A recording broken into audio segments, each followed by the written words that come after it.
Thanksgiving used to be my favorite holiday, until last year. I'm Jaden, 31 years old, software engineer by trade, quiet by nature.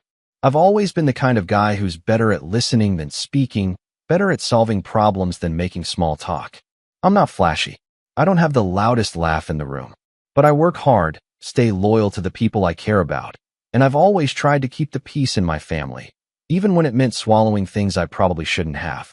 I come from one of those families that looks perfect on the outside, the kind that sends out overly filtered group Christmas cards and keeps up appearances like it's a full-time job. My parents, especially my mom, care deeply about how we look to the outside world.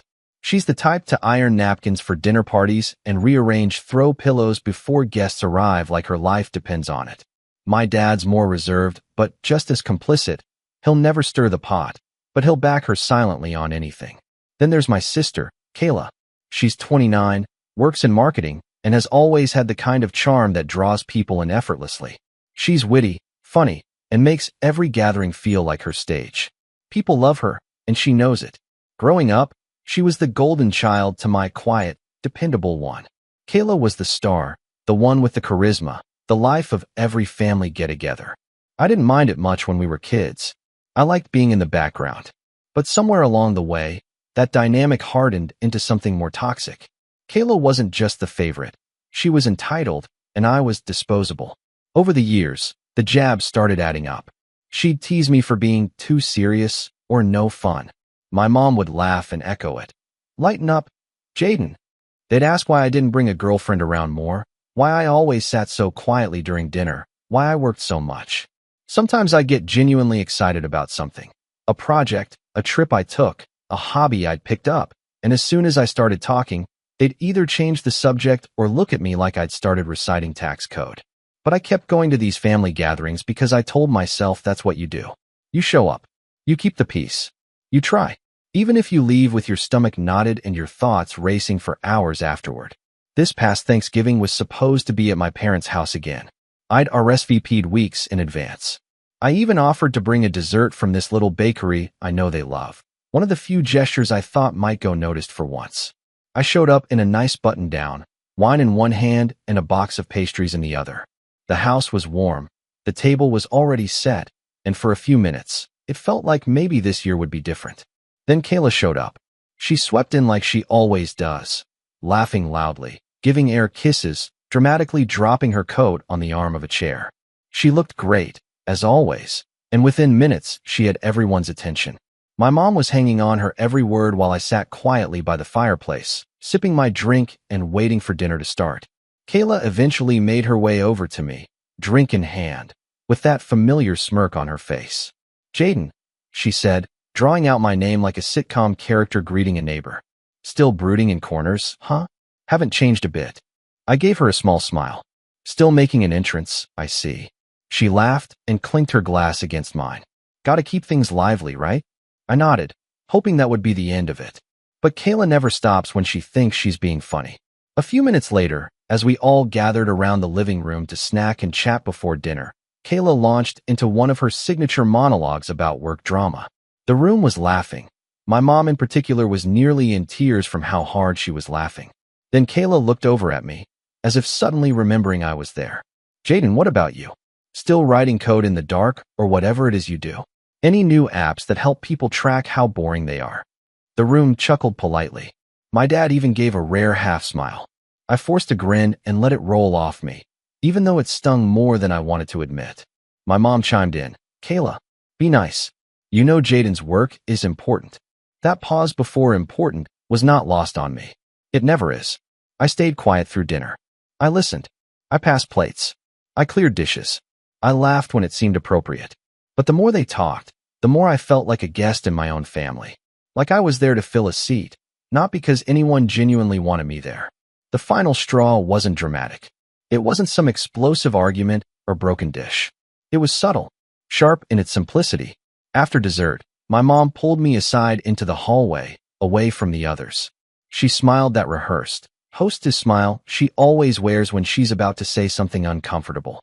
Jaden, she began, I wanted to talk to you about something, and I hope you won't take it the wrong way. My stomach dropped. Okay. She glanced down the hall, then back at me. I think maybe it's best if you sit out Christmas this year. I blinked. What? It's not anything personal, she rushed on. It's just, well, the energy is always a little heavy when you're here. You're very serious, and the rest of us we want to enjoy the holidays, you know. I stared at her, stunned. So because I'm not cracking jokes every 5 seconds, I bring down the mood. She winced at the phrase. Don't say it like that. That's what you're saying, though. She folded her arms. We just want a joyful atmosphere. That's all. You're always so tense. And we don't want that kind of energy around. My first instinct was to argue, to demand she tell me what I'd actually done wrong. But something in me went still. I nodded once. Calmly. All right, I said. Thanks for telling me. She looked relieved, as if I'd saved her from an uncomfortable scene. I knew you'd understand. I didn't say another word. I just grabbed my coat, walked to the door, and left. But here's the part she didn't know. The house my parents live in, the one where they just uninvited me from the holidays, belongs to my best friend, Noah. He and I went to college together. I helped him with a project that ended up turning into a property management company. Years later, when my parents needed a place and Noah was looking to rent out the house, I connected them. They had no idea he and I were close. Noah likes to keep his tenants at arm's length, and I never brought it up. They just assumed I was the quirky IT guy who helped with the paperwork. And I let them. But as I walked out of that house into the cold November night, I pulled out my phone. I didn't go home. I went to Noah's place. And I told him everything. That was the night everything changed. And if they thought I was the quiet one before, well, they hadn't seen anything yet. I didn't sleep that night. Not really. Noah poured us both a drink when I got to his place, a modest but warm townhouse on the other side of town. We'd been friends for over a decade. He was one of the few people who'd ever seen past the quiet exterior and understood that silence didn't mean absence. Noah was calm, deliberate, and deeply loyal. He never made a show of our friendship, which is probably why it never occurred to my family to ask who owned the place they'd been living in for the last 3 years. It had just worked out that I knew someone who had a rental available when they needed it. Noah didn't interrupt much while I explained what had happened that night. He sat on the couch with his drink in hand, occasionally raising an eyebrow, but mostly just listening. I told him about the hallway conversation, the smirks, the fake concern draped in weaponized politeness, how my mom had used words like atmosphere and energy to make it sound like I was a problem she was managing rather than her son she was excluding. When I got to the part where she said I brought down the mood, something shifted in Noah's expression. His jaw clenched just a little. They said that to you? He asked, finally. Yeah, I muttered. Said it with a smile, too. We sat in silence for a beat. Then Noah leaned back and exhaled. You know, he said, you're one of the least dramatic people I know. They're lucky they've had you as long as they have. I looked down at the untouched glass in my hand. It's not even about the holiday, man. It's just years of this.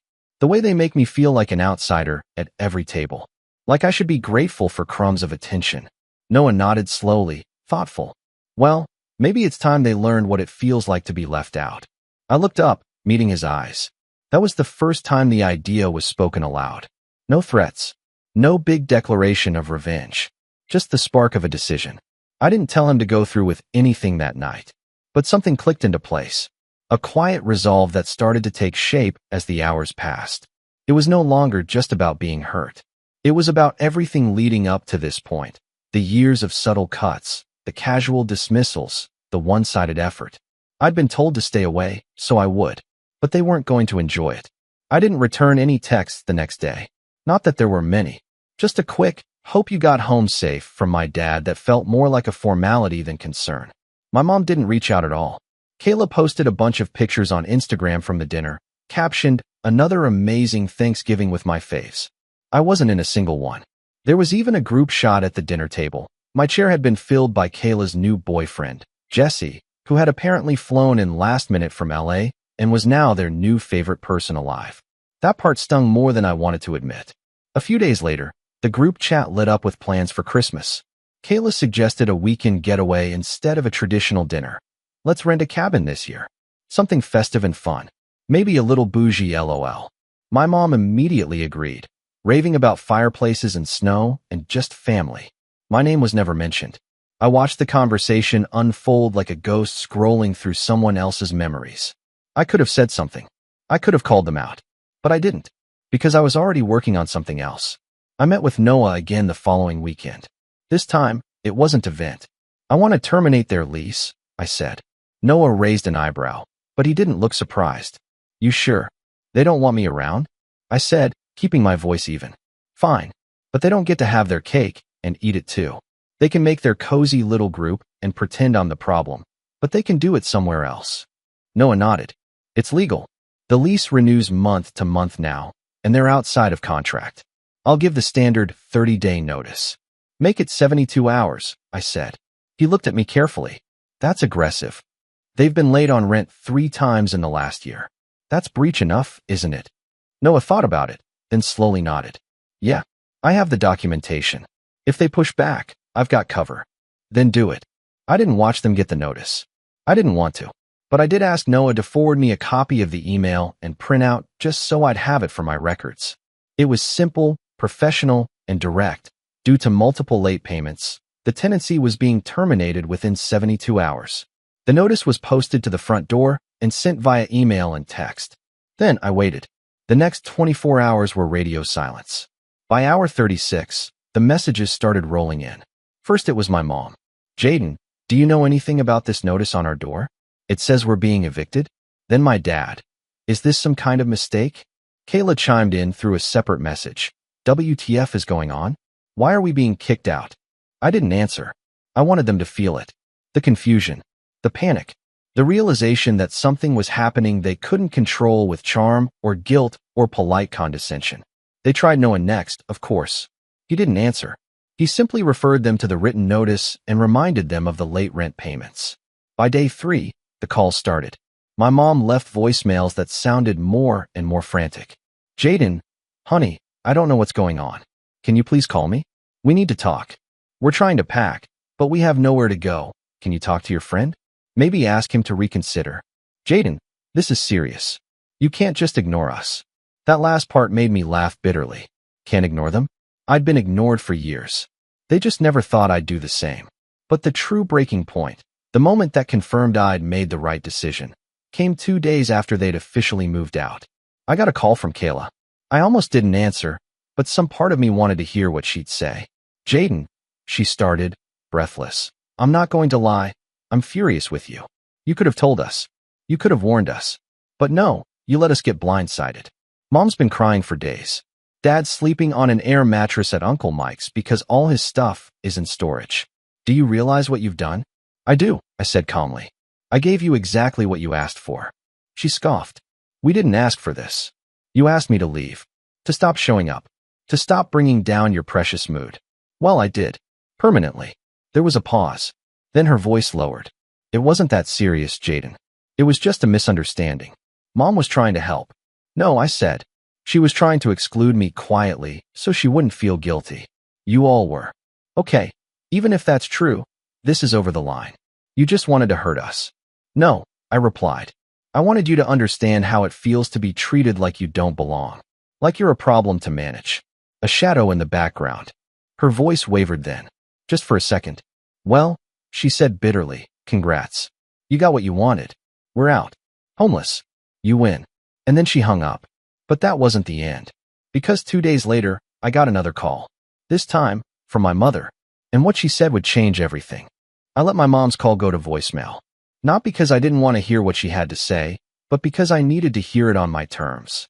After everything that happened, the Thanksgiving rejection, the lease termination, Kayla's self-pitying phone call, I wasn't going to let her control the tone or pace of this conversation. Not anymore. For the first time in my life, I had set a boundary, and I was going to stand behind it. Still, when I finally tapped play and her voice came through, my stomach clenched like it used to back in school before a hard test. Jaden, it's your mother. I'm not sure what to say. I've never felt so hurt or confused. I don't know how this happened. We were just trying to. She paused. I could hear her breathing, shaky and shallow. Look, I know things were said that you didn't like. Maybe we didn't handle Thanksgiving the way we should have. But this is devastating. Your father and I are living out of suitcases. Your sister is furious. I just want to understand what made you do this. Can we talk? Please. She hung up without a goodbye. For the first time in a long time, I didn't feel guilt. I felt relief. But that relief didn't last. Because no matter how justified my actions were, no matter how long the mistreatment had gone on, cutting ties with your own family, especially when they don't even realize they're the problem, isn't clean. It's not triumphant. It's messy and lonely. Like amputating a part of yourself that's been infected for years. You don't feel proud. You feel hollow. December came fast. The first Christmas I ever spent completely alone. I didn't get any cards. No calls. No awkwardly wrapped cologne bottles from my dad or half-hearted gift baskets from Kayla. The house was quiet, and the silence pressed in like snow piling up against the windows. I tried to distract myself with work, bug fixes, backlog tickets, code reviews, but my thoughts kept drifting. Did I go too far? Was I cruel? Or was this just the cost of finally choosing myself? That week, I spent more time in my head than I had in years. I walked for hours every night after work, bundled in my coat, hands deep in my pockets. I'd loop around the neighborhood until my toes went numb and the cold burned my nose, hoping the physical discomfort would numb the emotional ache. On New Year's Eve, I made a cup of tea, sat on my balcony, and watched the fireworks go off in the distance. People cheering, champagne corks popping, families hugging, couples kissing. I sat there alone, blinking at the sky, feeling like I'd somehow slipped out of the world and couldn't find the way back in. That was my rock bottom. It didn't come with a dramatic breakdown. No screaming into the void. Just a quiet, persistent ache. A recognition that I had lost something I never truly had. But losing the illusion of it still hurt. That's when I knew I had to stop mourning and start rebuilding. The first change I made was small. I deleted the family group chat. It seems stupid, I know, but that chat had been sitting there, unread, with over 100 messages piling up since I left Thanksgiving. Most of them had nothing to do with me. Just Kayla sending memes, my mom organizing brunches, and the occasional any updates from Dad. My name was rarely mentioned. Even before the fallout, I had been a bystander in that chat. Deleting it felt like closing a door that had been left half open for too long. The next change was harder. I stopped checking Kayla's Instagram. It had become a quiet addiction. Scrolling through her curated life, the new apartment she'd found with Jesse, the fake smiles, the captions about healing and new beginnings. It made me feel like I was the villain in someone else's narrative. She was painting herself as the wounded sister, bravely moving on from the brother who had lashed out. I couldn't control what she said, but I could control what I consumed. So I unfollowed, then blocked. And for the first time, her life stopped bleeding into mine. I spent January in what I called quiet mode. I went to work. I ate better. I started journaling. Not anything deep or poetic, just little thoughts, bullet points, reflections. I wrote about how many years I'd spent trying to win people over who didn't want to understand me. I wrote about the way silence had become my prison and my shield. I wrote about how much easier it was to be the dependable one than to confront how alone I actually felt. And I wrote about the anger, the kind that simmers under the skin for years until it becomes part of your identity. That anger had driven me to finally draw a line. But now, I needed to move past it, where it would trap me too. By February, something in me had shifted. I started saying yes to things I used to avoid. I joined a local running group. Nothing competitive, just twice-a-week jogs around the park with people who didn't care what I did for a living. I reconnected with a former coworker, Lydia, who'd always been kind to me. We started grabbing coffee on Saturdays and chatting about books, bad dates, and coding horror stories. It wasn't romantic, not yet, but it felt real. My apartment started to look less like a cave and more like a home. I bought plants, painted a wall, upgraded my ancient coffee table. I even started hosting low-key game nights with a few friends from work, something I never had the energy for before, always drained from family drama or emotional whiplash. Work picked up too. I'd always been solid at my job, but now I had clarity. Without the emotional noise clouding my head, I was sharper, more confident. I pitched an idea during a team meeting, an automated tool for streamlining client-side deployments that ended up saving the company over 400 hours of labor a year. My manager was floored. A month later, I was promoted. For the first time in my adult life, my energy was going into my life, not constantly being siphoned away by guilt, frustration, and emotional damage control. But the strangest part? The more I healed, the more visible I became. People at work started seeking me out for advice. Friends actually noticed when I wasn't at game night. Lydia texted me randomly during the day just to share a meme or ask how my week was going. I wasn't the invisible one anymore. And not because I changed who I was, but because I finally stopped shrinking myself to fit into a family dynamic that never made space for me. Still, healing doesn't mean forgetting. Every so often, I get flashes of the past. A memory of being 12 years old at the dinner table while Kayla got praised for a B on her science project and I got scolded for getting an A without sharing it proudly. Or the time I broke up with someone I really cared about because my mom told me she wasn't family material and I didn't know how to stand up for myself.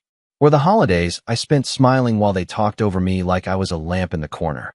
Those scars didn't disappear, but they didn't own me anymore. Then, one evening in March, just as the sun was starting to linger longer in the sky, I got a letter. A real one. Handwritten. No return address, but I recognized the penmanship instantly. It was from my mother. Inside was a folded note. A single page. I stared at it for a long time before I opened it. Her words were cautious, like stepping stones over a frozen lake. She didn't apologize. Not exactly. But she said she missed me, that things had gotten out of hand, that she wished I'd spoken up before resorting to drastic measures. She wrote that family was complicated, and that maybe, just maybe, she hadn't always understood what I needed. At the bottom was one question. Can we talk? And just like that, the door creaked open again. But this time, I wasn't sure I wanted to walk through it. Because I had built something on this side of the threshold. And for the first time, I wasn't sure if I needed them anymore. I kept the letter on my desk for 3 days before touching it again. Every time I passed by it. On the way to refill my coffee, to toss another hoodie on before heading out, I felt its weight pressing on me like a hand between my shoulder blades. Not the literal mass of paper, but what it meant. An olive branch? A manipulation tactic? A slow pivot toward more guilt? I didn't know. But what I did know was this. I no longer trusted her to want me back for the right reasons. Maybe it was Kayla pressuring her. Maybe she just missed the convenience of my silence. Or maybe she genuinely thought that one letter, void of any apology, would be enough to drag me back into the same cycle I'd only just escaped. It wasn't. But I wasn't angry anymore. That was the dangerous part. Because I had stopped reacting. And started planning. See, while they'd spent the past few months licking their wounds and whispering about how Jaden lost his mind, I'd been rebuilding. Quietly. Steadily. And now, for the first time, I held something they didn't expect. Control. They still didn't know Noah was my best friend. They still didn't know why the lease had really been terminated. And they had no idea that I now owned a small but growing portfolio of properties in the same city they were desperately scrambling to rent in. Let me explain. Back when I got my promotion in February, I didn't just upgrade my coffee table. I also started putting serious money into real estate, something I'd been meaning to do for years but never had the focus for. I bought my first duplex on the west side, then a triplex near downtown through an LLC Noah helped me set up.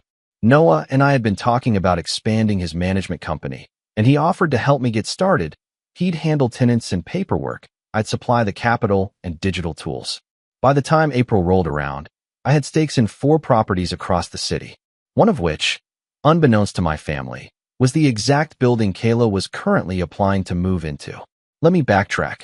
After I blocked her on social media, I figured that would be the end of our digital overlap. But a friend of mine from college, Sarah, works as a leasing agent and occasionally texts me weird tenant stories. 2 weeks after I closed on the 3rd building, she sent me this. You'll never believe who just walked into my office asking about Unit 3B. Your sister. Full influencer mode. Wants hardwood floors and a discount.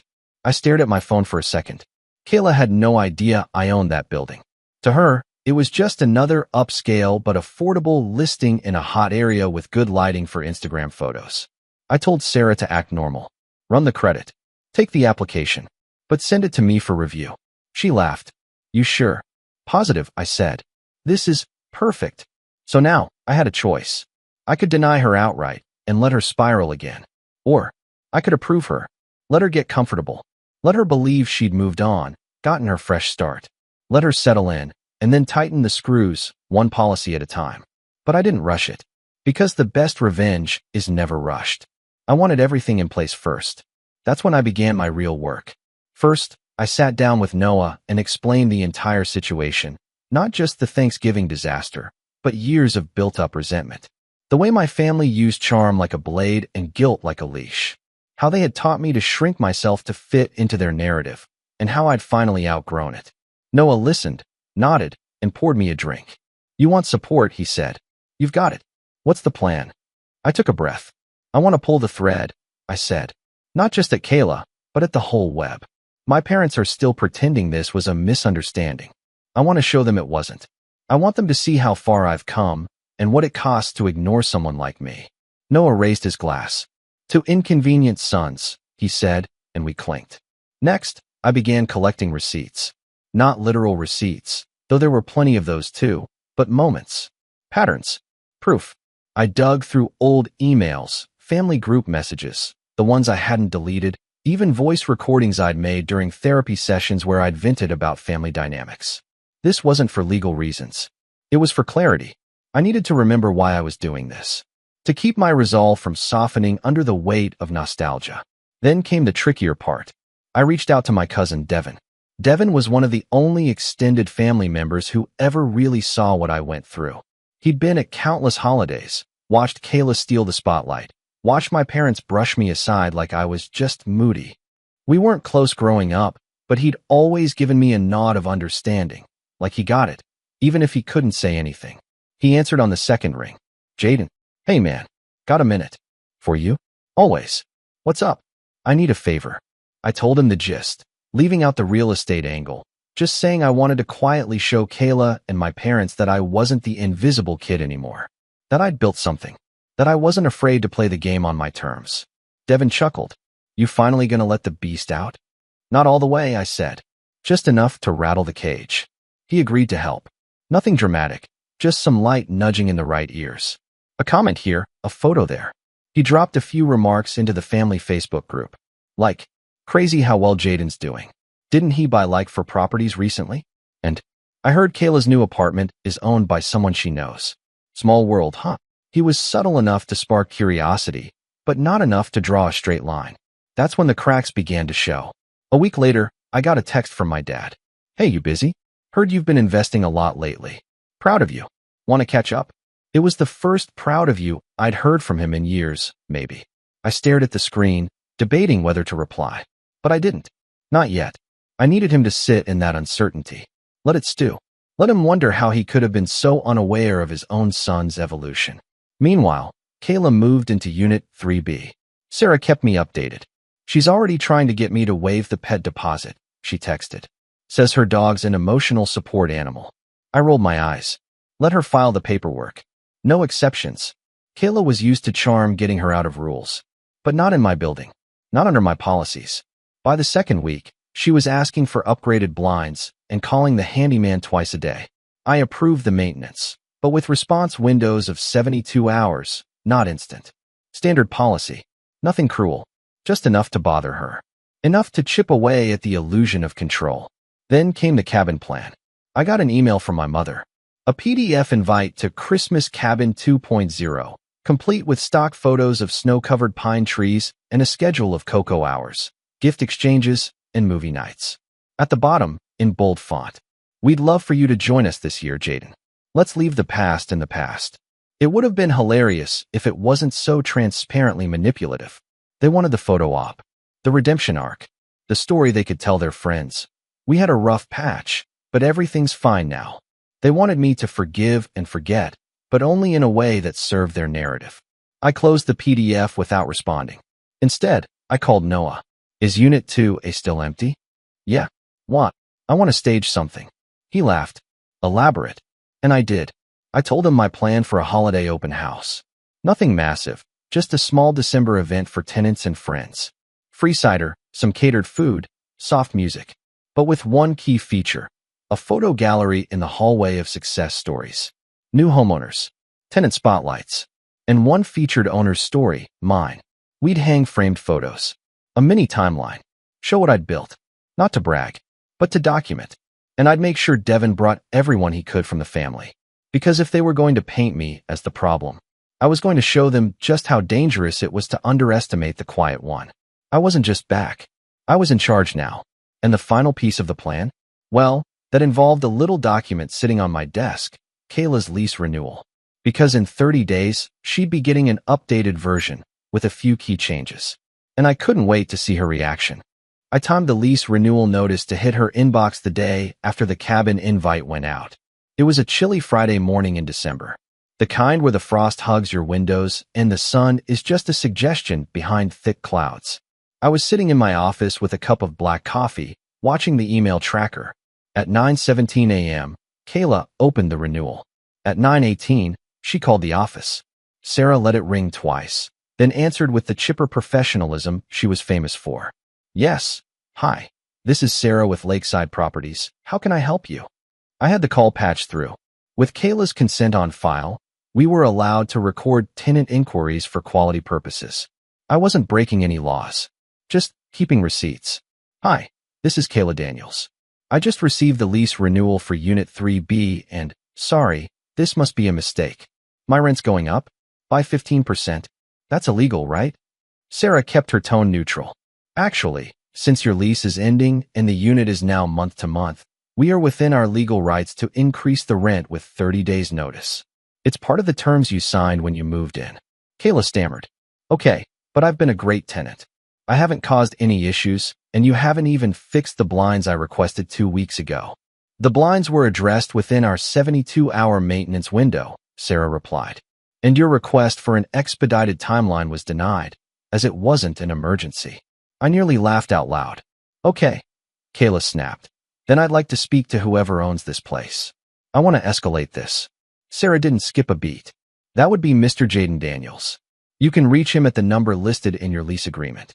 There was a long pause. I imagined her sitting on the edge of her couch, eyes wide, lips parted in shock. I'm sorry, what? The property owner, Sarah repeated calmly, is Mr. Jaden Daniels. Another beat of silence. Click. She hung up. 2 hours later, I got a text. Jaden, we need to talk. I just found out you own this building. I didn't respond. 5 minutes later, another one came in. Did you approve this rent increase? Are you trying to punish me or something? This is crazy. Then a third. You've made your point, okay? Can we please just talk like adults? I stared at the screen, then locked my phone and slid it into the desk drawer.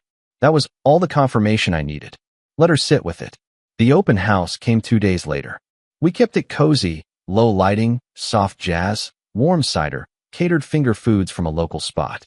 I'd invited tenants, a few work friends, and, courtesy of Devon, most of my extended family. My parents arrived with matching scarves and that slightly performative enthusiasm they wear like cologne. They walked in smiling, their arms linked, probably expecting something corporate and stiff. A showcase of property values and maybe some boring plaques. What they saw instead was me. My story. Devon had helped me set up a hallway photo gallery. It started with a simple headline, The Quiet One, Jaden Daniels' Journey. Beneath it were framed photos, one of me and Noah from college, one of our first duplex purchase, a few renovation before and afters. Then came a timeline. Promotion, first property, LLC formation, tenant growth. It was subtle but deliberate, professional but deeply personal. My parents stood in front of it for a long time. I watched them from across the room, nursing a drink and chatting with a tenant about heating upgrades. My mom tilted her head at one of the framed invoices. My dad squinted at a photo of me holding keys. Then my mom turned, scanned the room, and locked eyes with me. She looked unsure, like someone who'd just opened a door and realized they were the guest, not the host. She approached slowly. My dad followed. Jaden, she said, folding her hands in front of her. This is impressive. I nodded. Thanks. You've been busy. I have. I had no idea you were doing all this, she said, her eyes flicking back toward the wall. I know, I said. You never asked. That hit harder than I expected. Her face twitched, and for a moment, she looked genuinely small. We didn't mean to hurt you, she said. At Thanksgiving. I gave a slight smile. You didn't try not to, either. My dad spoke for the first time. We just thought you liked being left alone. I learned to, I replied. But that doesn't mean I wanted to be invisible. There was a pause. My mom opened her mouth, then closed it. Then she said, We got your invitation to the open house. We weren't sure if it was a peace offering or a message. I tilted my head. Why not both? Before she could reply, Kayla walked in. Late, of course. Dressed to be noticed. She froze the moment she saw the gallery wall. Her eyes tracked the timeline, then the photos, then the title, The Quiet One. Her lips parted slightly, but no sound came out. She made her way to me with tight, controlled steps. "Is this some kind of joke?" she asked, her voice low and sharp. "Nope," I said calmly. "You invited the whole family to this? Just to show off?" "I invited the people who always wondered what I was doing while you were talking over me." Her nostrils flared. "You're raising my rent. You're humiliating me. I'm treating you like any other tenant. Equal rules, equal treatment. Isn't that what you always said you wanted? Equality." She scoffed. "You're just bitter.